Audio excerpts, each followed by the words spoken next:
প্রিয় ভিউয়ার্স, আসসালামু আলাইকুম। Welcome back to my channel Shabnam kitchen and recipe চ্যানেলের পক্ষ থেকে সবাইকে শুভেচ্ছা। সবাই কেমন আছেন? আশা করছি সবাই অনেক অনেক ভালো আছেন।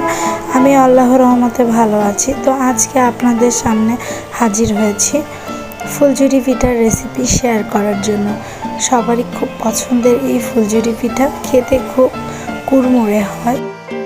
ফুলঝুরি এই পিঠাটিকে অনেকে গ্রামাঞ্চলে জামাই পিঠাও বলে থাকে। ফুলঝুরি পিঠা তৈরি করতে খুব কম উপকরণ দিয়েই তৈরি করে নেওয়া যায় ফুলঝুরি পিঠা। তো প্রথমেই দেখে নেওয়া যাক। হাফ কাপ ময়দা, হাফ কাপ আটা নিয়েছি, একটি ডিম নিয়েছি এবং 2 চামচ চিনি নিয়েছি। গরম পানি নিতে হবে, উষ্ণ গরম পানি নিতে হবে।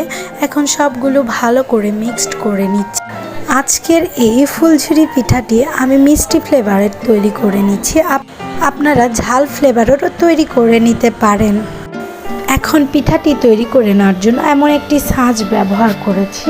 এভাবে আমি ছাঁচটিকে গোলাতে ডুবিয়ে গরম তেলে ছেড়ে দিলে আমার ফুলঝুরি পিঠাটি শেপ তৈরি হয়ে যাবে।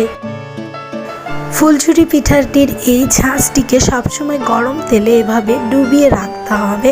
ছাঁচটাকে সবসময় গরম তেলে সবসময় গরম করে রেখে গোলাতে ডুবিয়ে দিলে তাড়াতাড়ি ছাঁচ থেকে পিঠাটি ছেড়ে যাবে, না হলে পিঠাটি ছেড়ে যাবে না, ফুল পিঠা তৈরি হবে না, ভেঙে যাবে।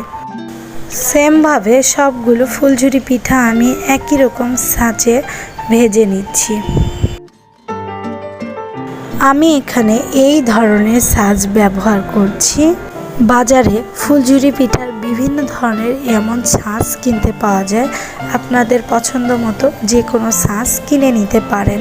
খুব সহজেই ফুলঝুরি পিঠা তৈরি করে নিচ্ছি এবং ছাঁচটাকে সবসময় তেলের উপরে রাখছি গরম করে নেওয়ার জন্য, যাতে খুব সহজে ফুলঝুরি পিঠাগুলো তৈরি করে নেওয়া যায়। আমি সেম প্রসিডিওরে সবগুলো ফুলঝুরি পিঠা এভাবে তৈরি করে নিচ্ছি। ভালো করে তেল ছেঁকে আমি সার্ভিং প্লেটে পরিবেশন করে নিচ্ছি।